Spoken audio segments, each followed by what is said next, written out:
Hello, welcome to Games Industry. We've got not environmental artist, but also environmental artist, but indie developer, Alex Taylor here with us, and he's gonna talk to us about the retro revival. Take it away.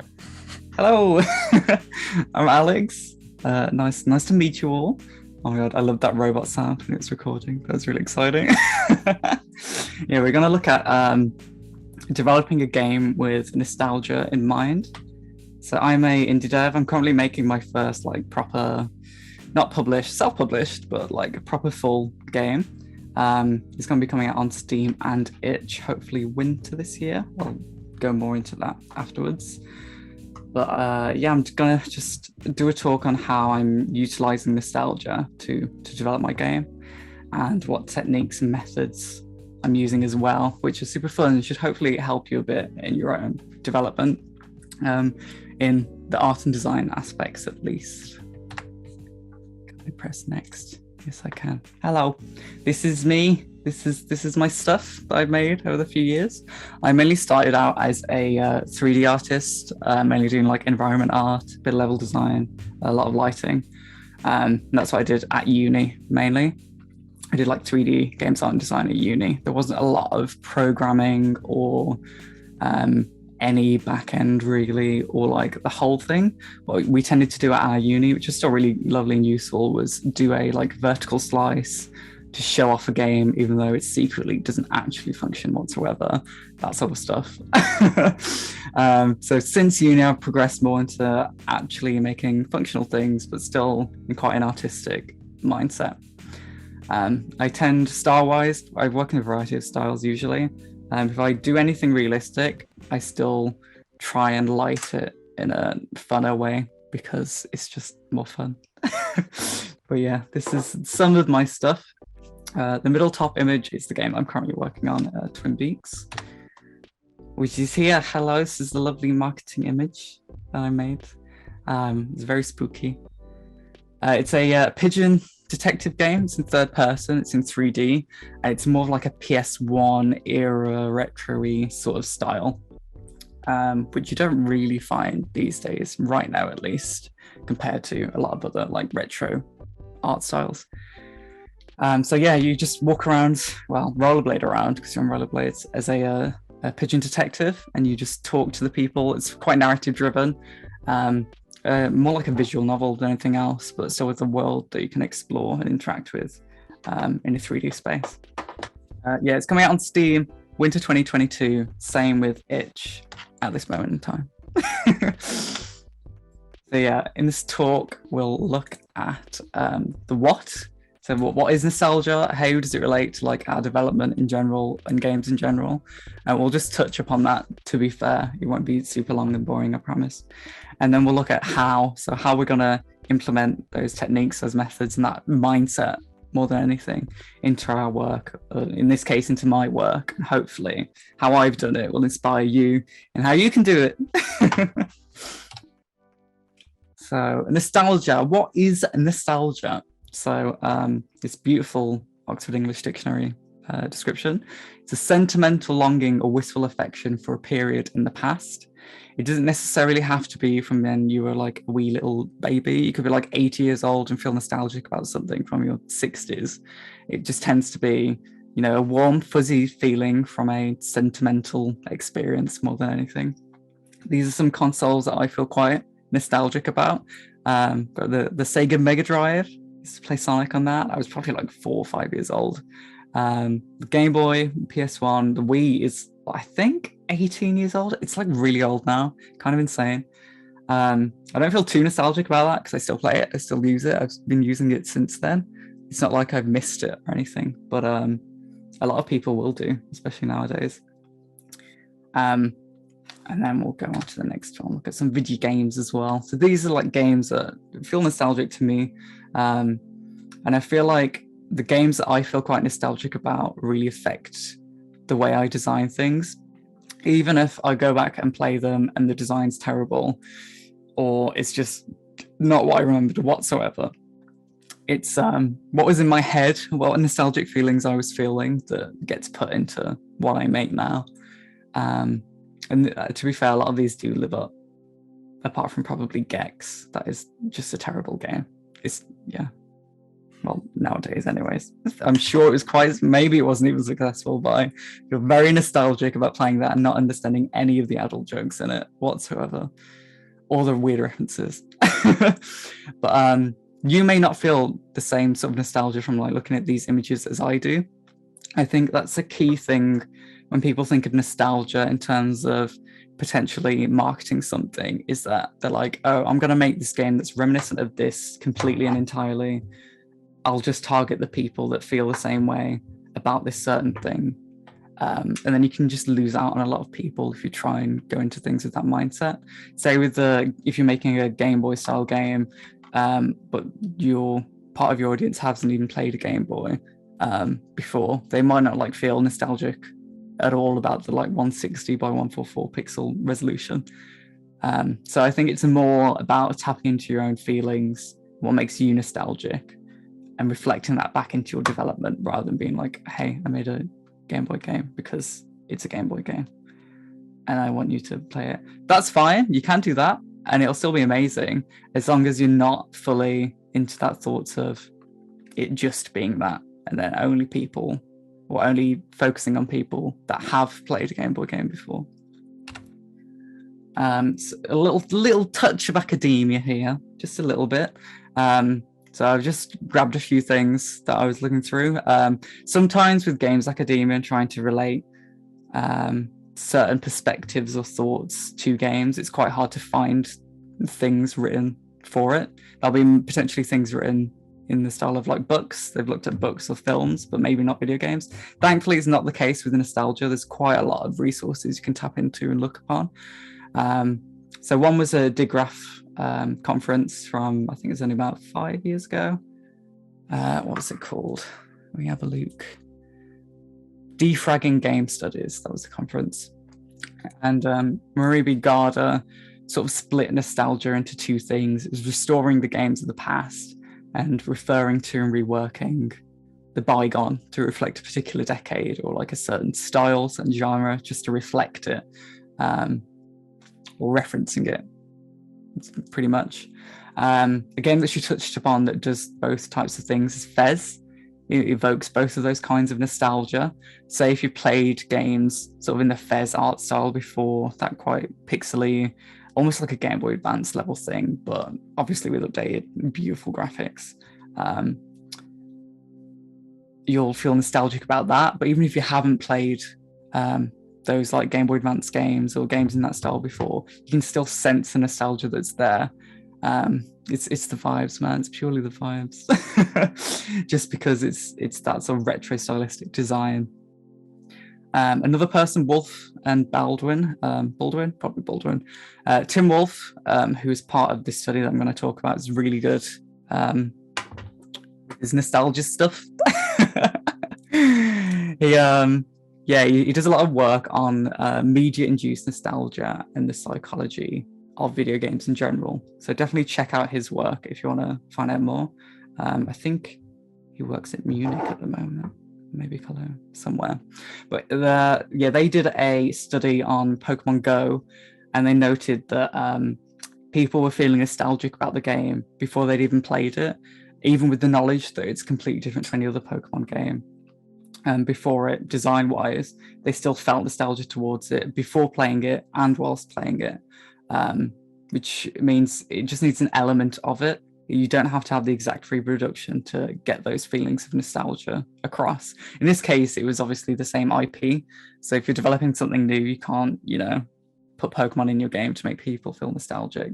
But it's that same method of like, it doesn't have to be the exact reproduction. It can, just have elements of it and the vibes. It's always the vibes.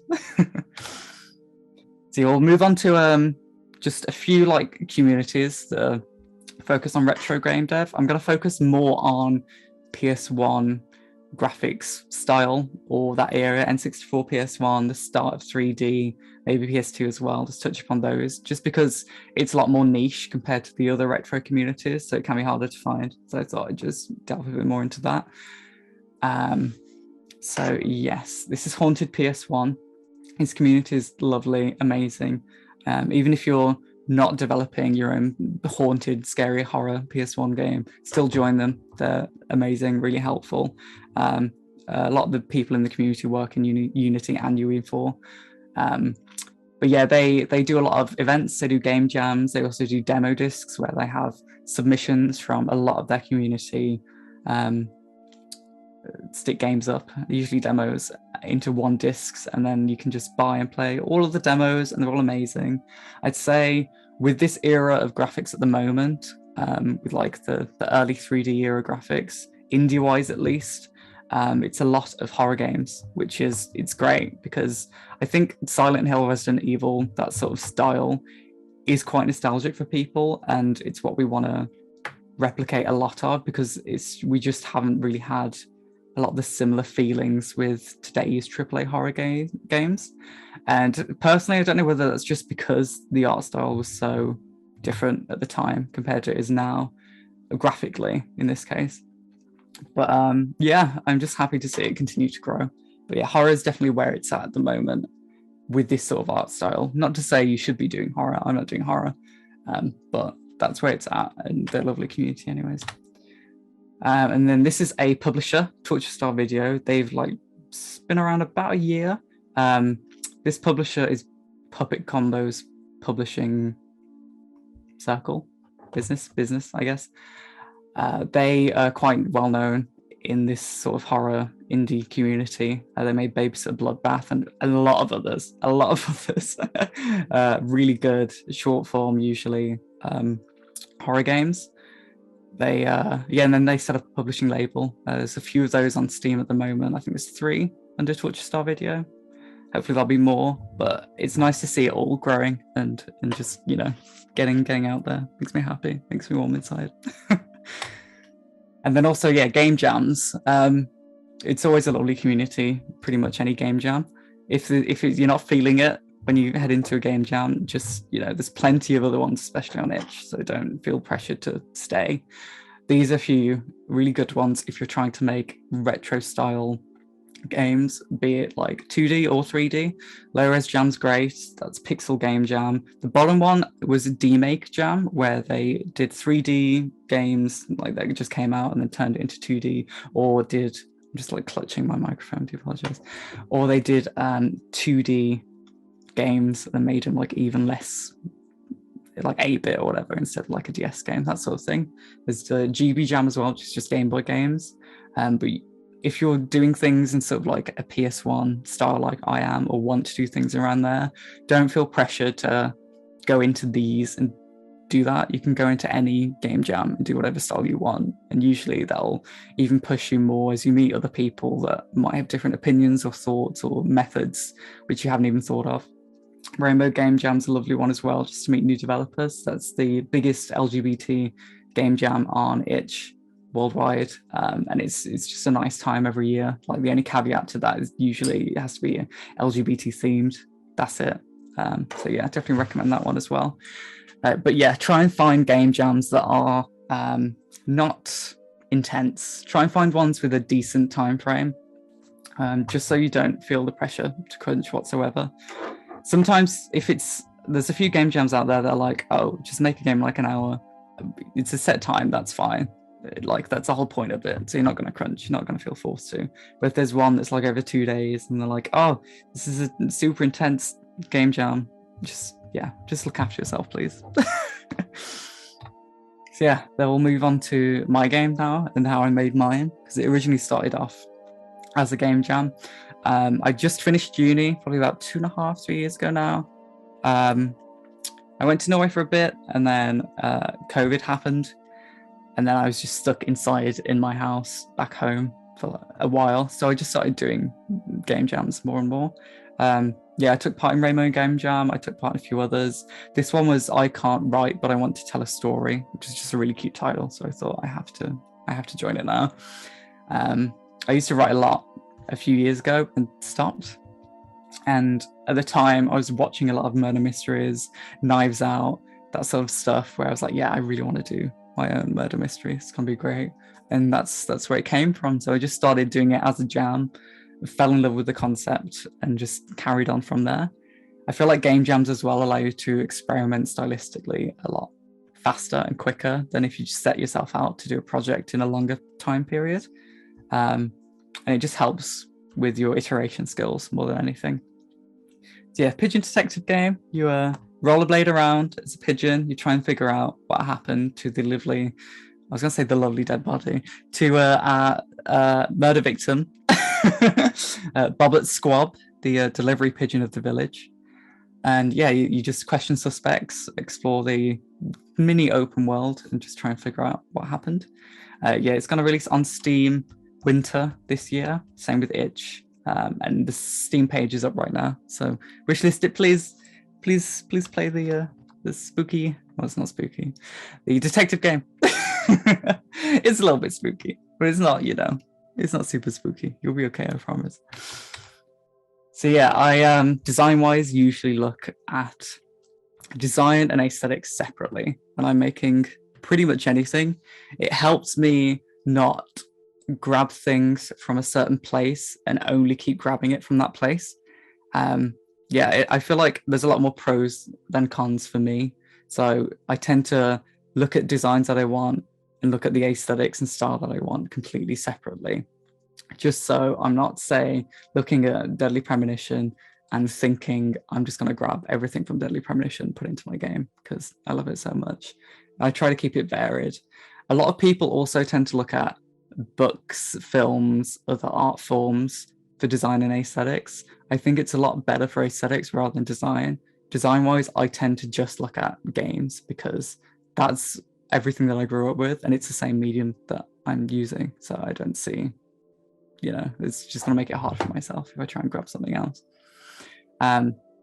So yeah, design-wise, the game will be, it's a sort of like a visual novel, but an open world, and with a few like adventure puzzle elements. And it's going to have the lovely, weird, surrealist horror comedy, what the hell is going on, of Deadly Premonition and like Twin Peaks. Paradise Killer is an amazing game. Please play it if you haven't. That's also a murder mystery. It's set in a massive, massive open world. It's just an amazing atmosphere. It's great. Stacking as well is more of a casual adventure puzzle game. I think it was released on PS3. I don't know if it was released on anything else. I don't even know if it's a physical copy. It might have just been on like PSN store. But it's a really well-designed casual game, casual puzzle game, which I would love to take just the streamlinedness of it from, which is why that's there. And then, yeah, Deadly Premonition is just crazy. It's sort of like Twin Peaks, the video game, but turned up to 11. What's going on? Please play it. Even just to experience the madness of like how. And then aesthetics-wise, I'm looking at games that are retro-ish. Doesn't have to be sort of like dedicated PS1 era style. But I tend to look more at the color story of games and the lighting because that's what I'm attracted to and I love to explore in my own artwork, my own games. So we have Boreal Tenebrae on the left. That is a game that was in the BLM bundle a while ago from Itch. It's also gonna be released on Xbox and Switch, I believe, this year. It's sort of like a psychedelic Silent Hill style. That's how I describe it. It's it's really fun, really strange. Has a bit of a Ghibli vibe as well. But I love the lighting and how it's used in that game, and the cell shading and just the color scheme of everything. The middle one is Diaries of a Spaceport Janitor.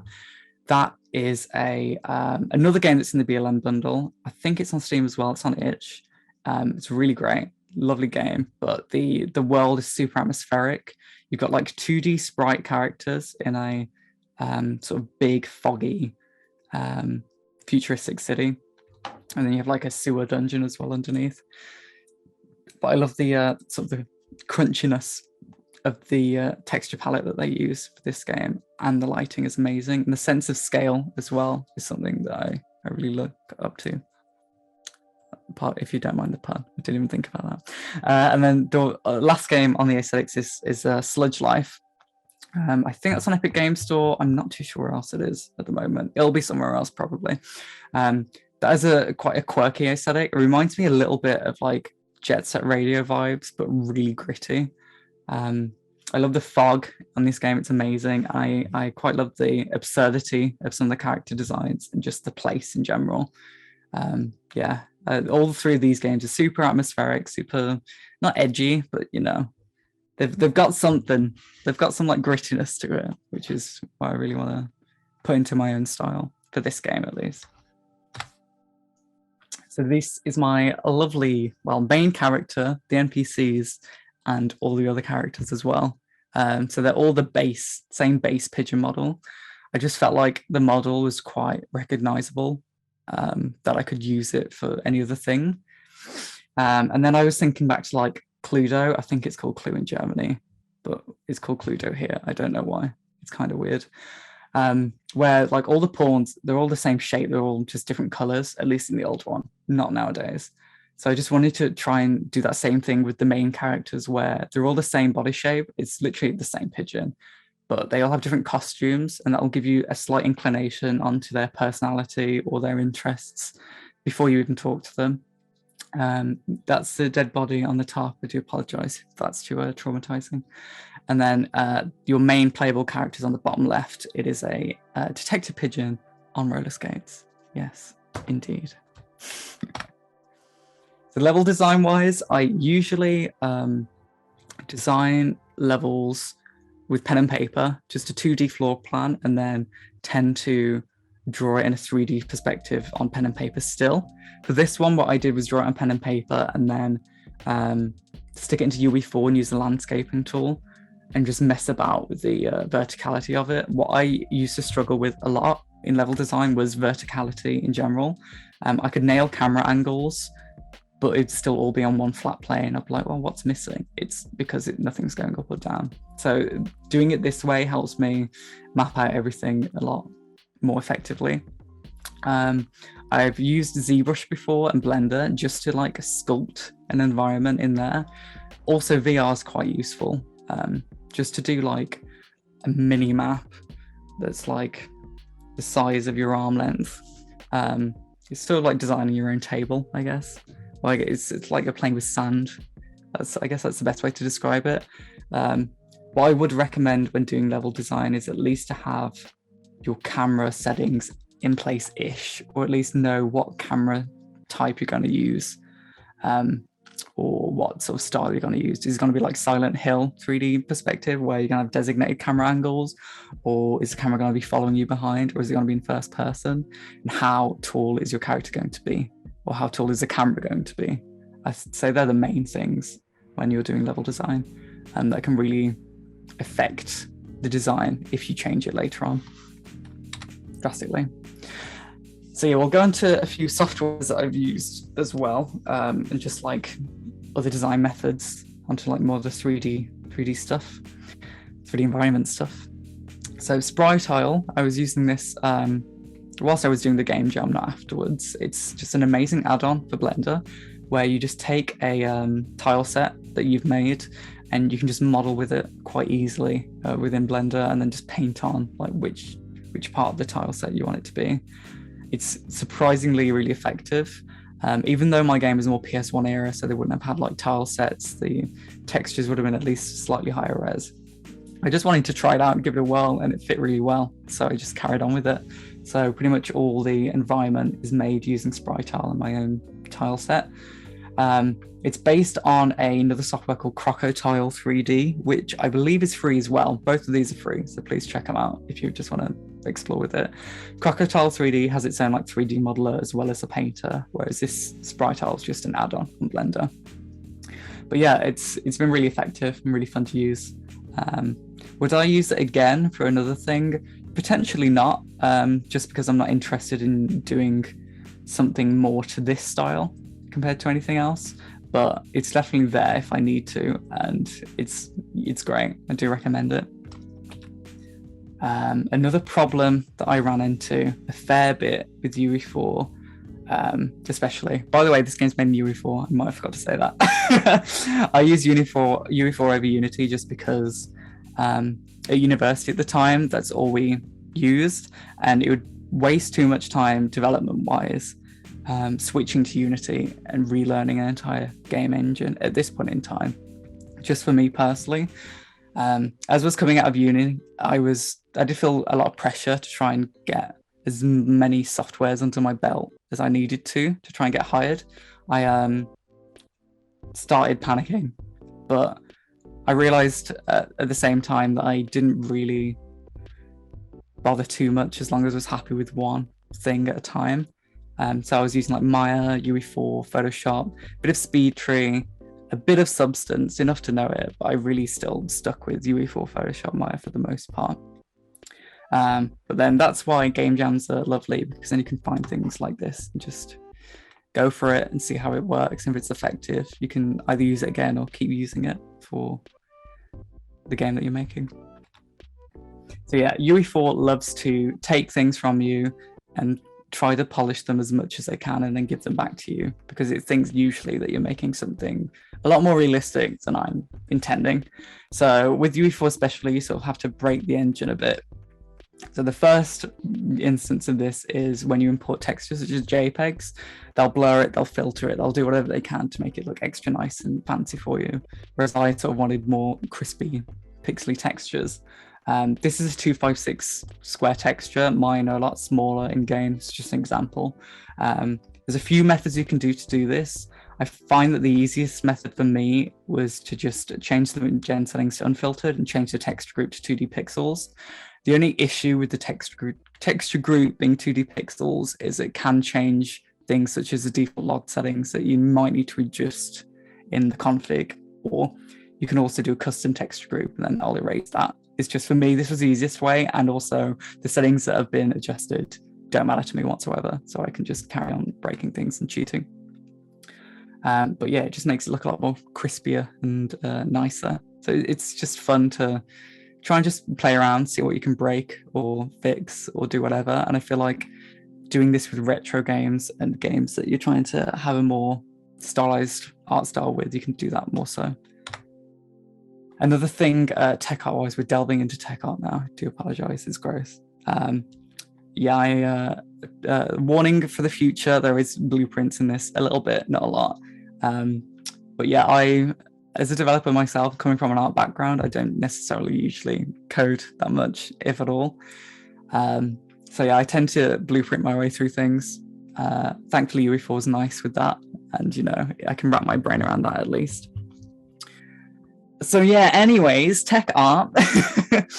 I was obsessed with wanting to make that jiggliness that you can find, especially with PS1 games, where everything's just a character's breathing and not doing anything else, and you just see the jiggles everywhere. Like all the lines are just clipping a little bit back and forth. There's two reasons for this.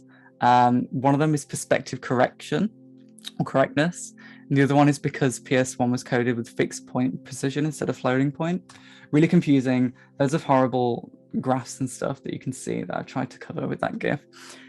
How I like to visualize it is the PS1 was like the cube on the left, but now things are like the cube on the right. So the verts are snapping to less things, so it's less jiggly. That's how I describe it, okay? There's a lovely GIF on the bottom right by Game Dev Works that describes it better than me, where they just have a slider that slides the grid cell size, and then the verts are just snapping to that and shrinking as well. The method I've done slightly different. I've done it through a camera method, so that when you're moving the camera at all, your things will jiggle, and it will jiggle as much as you want it to, depending on what things you've exposed and what sliders you're sliding around. Let's have a look. Yes, this is it. The blueprints is. So yeah, I'm not gonna go into it at all, but yeah, it just jiggles when you move the camera around. What I do recommend is you expose as many things as you can that make a impact to set up for your material instances. I'm sure that Unity does this the same way, but it just helps having a sliding scale of things, so that, say, oh, this thing's too jiggly later on, I can just tweak it down or tweak it back up. Yeah, it just helps you iterate a lot faster. So please do that. What I tend to do with material instances as well is I always add a like tint slider on it because color correction and lighting is quite important to me. So I always wanted to make sure that's perfect no matter what. And it just helps doing it. I will get onto a bit of color grading as well. So I sort of like condensed down the color space that is used in UE4 to more of a PS1 era setting. So I just used a color grading lookup table, which is just sort of this, it's sort of what you can use if you just want filters on your things. Say if you're like putting on an Instagram filter, you can just use a color grading LUT and that'll be like a filter per one. But what I did was take a 16:1 version of it, so it's like really crunched up, and put that into the color grading LUT. And then that also has a sliding scale as well, so you can change the intensity of that. So I didn't want my game, with a lot of like PS1 games, the shadows and the darks could end up looking green, or like a yellowy green. And you can see it a little bit on the GIF below, just at the underside of that pigeon there. You can see a tiny little like green yellow line, which is fine. I like that, but anything like more intense than that just looks a bit funky, at least in the style I'm going for at the moment. But yeah, again, you can just slide it. I also, doing everything this method, obviously nothing's pixelated yet. So in the post process, I just added in a material function where it sort of like stretches the screen space out and then shrinks it back to the size of the screen space, which in turn pixelates it. And yeah, I expose those functions as well, so you can just slide them around, have them as pixely or less pixely as you want. So this is useful if I want to put that into my settings later on. Maybe you can have a slider in the settings where you can change the pixelization of the end product. That might help with accessibility if people are struggling to just see what's going on and read what's going on.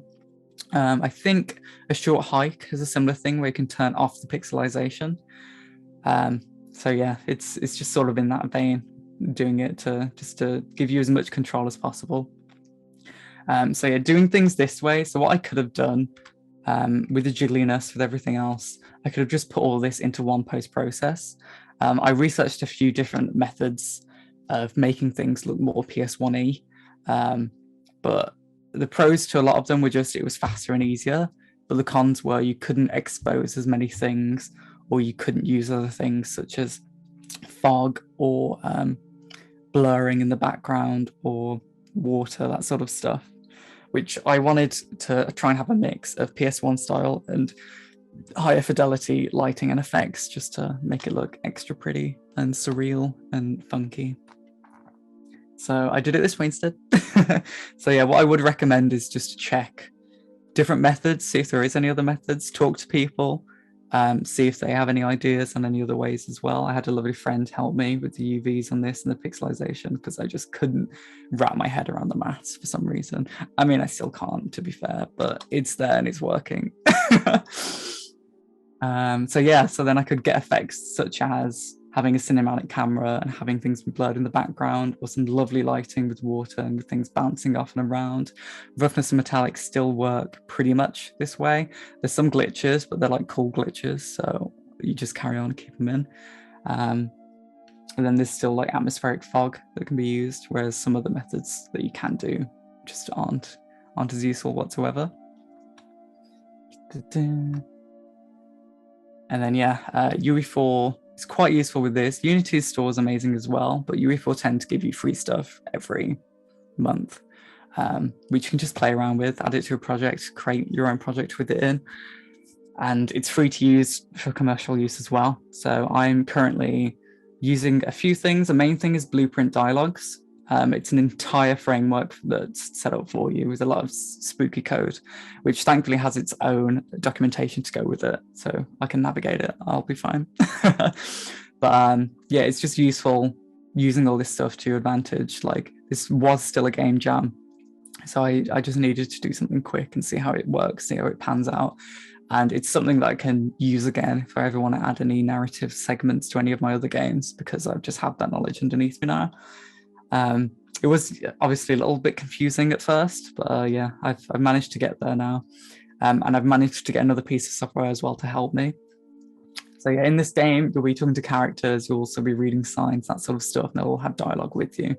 And also within this framework, you can apply variables, so you can unlock conversation and dialogue, or you can discover even more dialogue, or things can say something to you. One person can say something to you and that will unlock an option with another person.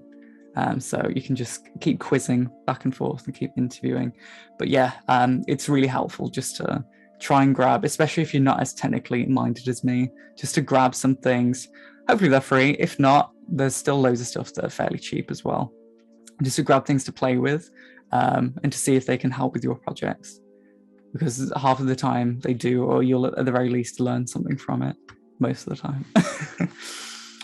So yeah, I use Twine in combination with this dialogue system. So on the bottom right here is how you would lay out the dialogue. It's not very UI friendly, but I think that's a case of UE4's fault more than the dialogue system's fault. It's just like sort of like an Excel spreadsheet in UE4 that you just go through and add things and then drag things around. So I use Twine to just visualize a narrative a lot easier. It's lovely. It's just like having a massive mind map. So you can just pop in an intro, drag in a box, type in extra stuff. That can be like the character they're going to speak to, drag another box from it, and it's basically like a point and click already. So with Twine, you can edit it out like this, like a mind map. And then when you export it, you can export it as a HTML that anyone can open. And it's almost like a point and click. Point and click. It's just like a narrative text-based adventure game then. So this has been really useful just to iterate and prototype the narrative before I put it into UE4. It's a lot quicker and it's a lot easier to show people the narrative and what's going on. If I ever need like a horrible help or I'm stuck or anything like that, I can bring this to anyone and they can quite easily go through it all, navigate it well, and visualize it in a way that's quite unique, to be fair. So yeah, I definitely recommend Twine. Twine's completely free as well. A lot of people use this for narrative game jams, which is how I came about it. But I'd say it's useful just in development in general. If you're doing anything narrative-wise, even if you're planning out plot points or such as you're doing level design and you just need to visualize things that'll happen in a level step by step, or branches, anything with branches, just try using Twine, give it a whirl. It's quite easy to set up and use. Yeah, it's lovely. I love Twine. And then one of the last things I just want to touch upon, techniques and methods wise, is when you're making any either cutscenes or marketing art or anything like that, don't be afraid to use extra lighting. Unless you have to take a screenshot, unless it's like you need to, for marketing, have a screenshot of the game, because you don't want to do any false advertising.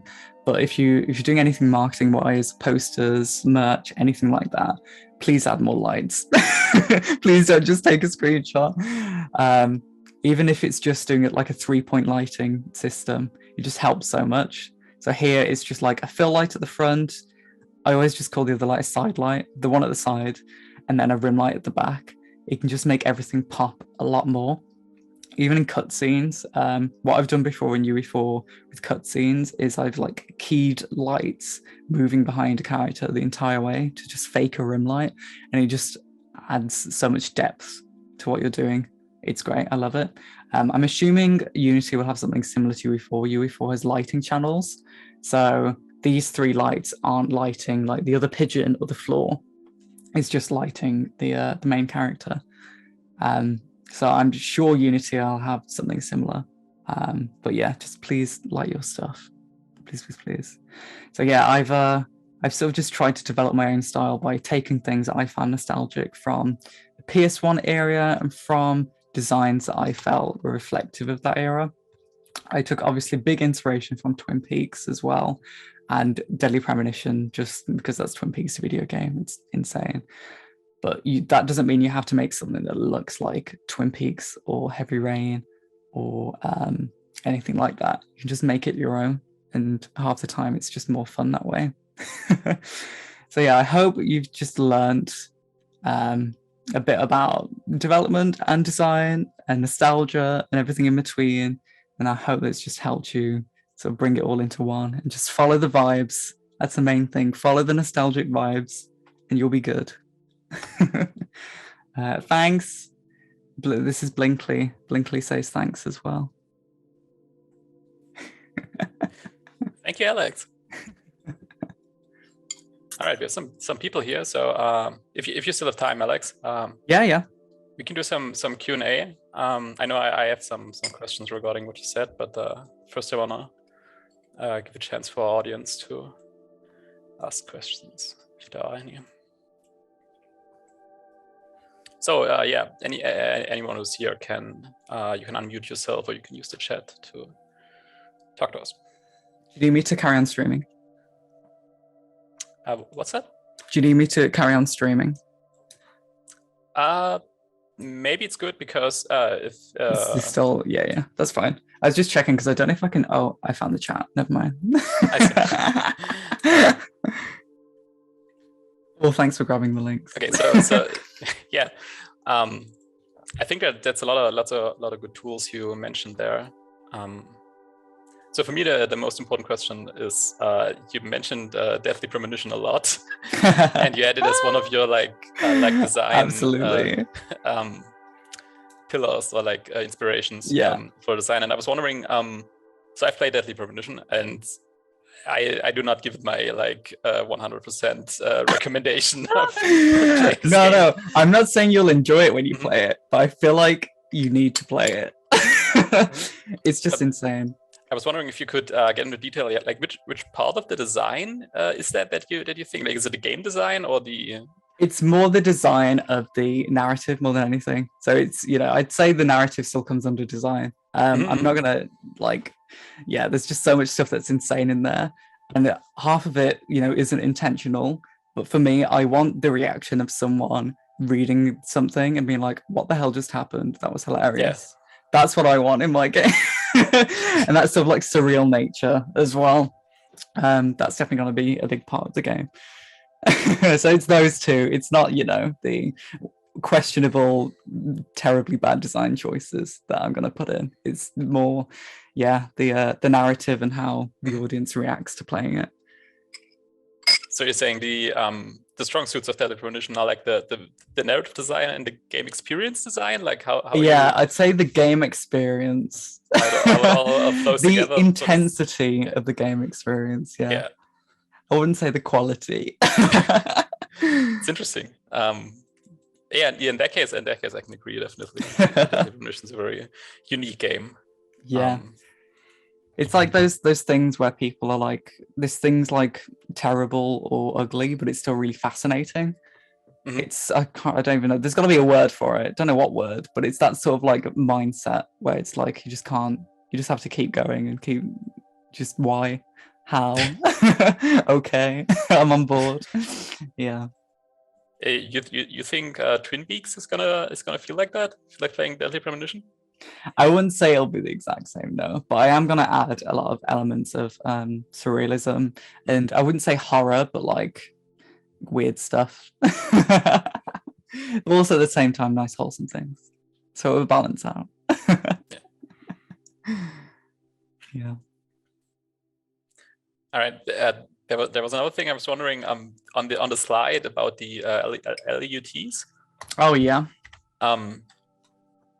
I don't know if I understood what you were like, what the GIF was doing with the. Oh, the GIF at the bottom. Okay, yeah. So the top two are like completely separate to the bottom one. That is a bit confusing, yeah. So the bottom one is a material function that I've made. It connects to the post-process volume anyways, and it just affects the screen space. So it takes sort of like the UVs of the screen space, because in UE4 at least, the screen has UV. And then, it just stretches it out and then fits it back in without like shrinking it back down, if that makes sense. Because if you like stretch something and then put it back, it would just be the same. Whereas this, like on Photoshop, say if you have an image and then you transform it and make it bigger and then press enter and then make it smaller, it'll still like keep it the same rasterization. It won't just put it back to normal. Yeah. It's that sort of thing that's happening. Okay, so what is the sliders at the bottom left? That's where the blue. That's where the blue channel is 0. RNG is like the X RNG and Y of the screen space. And what you're doing is you're just rasterizing the you're okay, all right, stretching it and then putting it back. Yeah. It is confusing though. Yeah. So that's for getting this what you mentioned, the short like, hike, getting this pixel look. Yeah, I believe it's the same-ish method. I think in Unity, what you can do is just use the camera and do it that way. I think I've seen a tutorial before, something on it, where you like stretch the camera out. I don't know if that's how you're meant to do it in Unity, but I don't know if you're meant to do that at all in any game. True, but to guess it's very nice effect. Yeah, like Short Hike does this beautifully. I don't know how it looks in your game, but Short Hike at least did it really well, I think. Yeah, the benefit of doing it this way as well is like no matter the resolution of the game, you can pixelate it however you want, and it'll still be like the same pixelization, which is nice. Cool.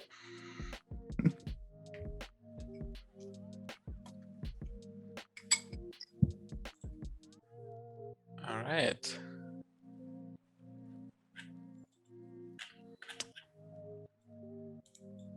Let's see. Where can people find you? Do you have other than the Steam page? Yeah, my Twitter is. Let me just get past it. To be fair, AlexTaylor_art, and then my Twitch at the moment as well is Heartless Blaze. Right now I'm working part time, but when I leave, which shall be soon, and move as well, I'll be streaming a lot more, and I'll be streaming game dev, pigeon dev, and other various things. I'm experimenting at the moment with a sort of VTuber that's a pigeon character. Oh. It's still being me. I'm not going to pretend to be someone else, but like instead of my face, it'll be a character from the game. I'm going to be a pigeon. So yeah, that'll be really fun to continue doing. It's great. You see on the slide here the picture in the bottom right. Yeah. Is it from another game? Like that's the cover of Ico. Yeah. I don't think there's anywhere in the game that is it, but a while back I did a recreation of the Ico cover, but in like a slightly more pixelated style than the actual PS2 game. Yeah. Just because I just really like the cover. It's a great cover. Just a bit of a like lighting exercise, style exercise, that sort of stuff. How do you like on the very last slides? You talked about the lighting, and you mentioned three lights in order to light a scene taken for like promotional material. Yeah. How do you come up with that, or like how do you what's the 3-point lighting is like usually a photography thing. I think people do it mostly in photography, maybe a bit of cinematography as well. The way that UE4 is laid out, and I'm sure Unity will be the same, when you're doing cutscenes or any camera work, it tends to try and use as many settings from actual real life cameras.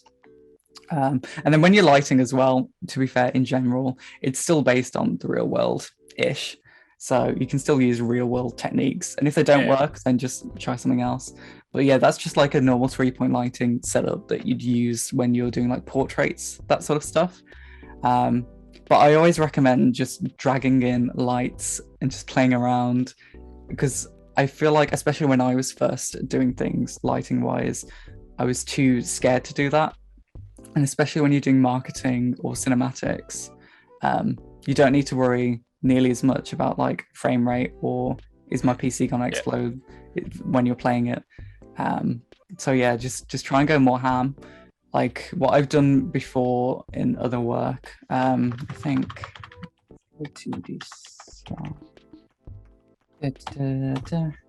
that middle bottom one, there's so many lights there. But a lot of them either like aren't casting shadows or just casting on the characters. There might be like one tiny light in the background. You just keep adding, just keep going crazy. You might as well, because that's a cutscene more than anything.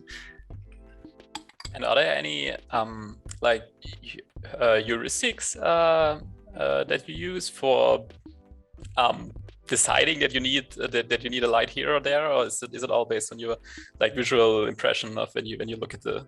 Yeah, it tends to be where's the like main light coming from? That's a good one. It's usually like a checklist of like actual things that you need to go through first. Yeah. But especially in games as well, you can just break that and sort of do what you want or fake it. UE5 has gotten a lot better with like bounce light and that sort of stuff, but like especially when you're doing stylized things, you might just need to put a spotlight on the ground and tilt it upside down just to get like that bounce light in. But then obviously you can just lower the settings loads or not have it like cast on characters, that sort of stuff, if you're just trying to keep the frame rates down and not trying to kill you. Such as the forest area. I have a gif of it somewhere, right? That forest area on the top right, that has quite a few spotlights just facing upwards into the trees and stuff to just fully go ham on the bounce light of the river. There isn't too much with this game, my game at the moment, because I sort of nailed the fog and the directional light and the skylight. So there isn't a lot of like individual lights that were needed. And because it's like a daylight setting, there wouldn't be that many lights that the characters would use. But I have a nighttime version and that will have a lot more lights in. There's a few other instances, different map instances where you'd need extra lighting, especially at the moment, because I'm like with your characters, you might experience different cutscenes or variations of the environment with spooky, weird, surreal lighting. Obviously, then you can just go crazy. But yeah, it's just a case of more than anything looking at real world methods first, seeing how they've done it, putting that in. Usually it'll work. If not, just carry on. But that tends to be what the basis is on, for me anyways, at least. Yeah. But like camera settings wise, I just do what I want. I don't. Just because I'm not really, my brain just turns off every time I try and learn about like really accurate camera settings. So that for me is just like tweaking the sliders until you get what you want that looks the best. But you're not afraid to put some lights in a scene that has no like diegetic expression, like the diegetic equivalent? It depends. It depends the framing more than anything. On a few of the games I've worked on before, there's one game where it had a camera that followed you around, but it was the settings that I put in. It was sort of like a journey type camera. Where it'd be following you around, but then it can come closer, come further away. So framing was really important with that. So sometimes, a fair bit of the time actually, I just had to follow where the natural light is going and then just amplifying it. But at the same time, that game was like a fantasy witch game, so I could add random splashes of color as long as they don't look like random splashes of color, if that makes sense. So yeah, I'd say even with stylized, the best way to do it is to follow the natural lighting, but amplify it to whatever you want, because then your brain will still be like, oh, that's pretty. It's not, oh, what the hell is that doing there? Yeah. I see. But yeah, just please use more lights. Is that a performance concern in Unreal? Because in my Unity experience is that more lights usually means like a lot less. It depends on the type of light, and I'm sure it'll be the same case with Unity. And it depends if like you want it to cast shadows and whatnot as well. Because this game as well is super low res, low poly, small space, low LODs. It hasn't been an issue. If it is, it'll probably end up being probably the models more than anything at the moment, just because the way that sprite tile works, it's just a flat plane that gets modeled. So with a lot of these as well, some of them have to just have the like two-sided texture on, which can cost a fair bit. So that will probably be the main caveat at the moment. But yeah, that's why I said please use more lights, especially in marketing and like cutscenes rather than the actual game. But yeah, like personally, I haven't really experienced that. But at the same time, UE4 does a good job of like setting up your budgets for you and making sure you don't go over and telling you off if you do, and showing you where you're going wrong when things are going wrong. Thankfully. I'd love to know where I went wrong in Unity. Oh dear. But all right. Yeah, I think that's it. Thanks, Alex. No problemo.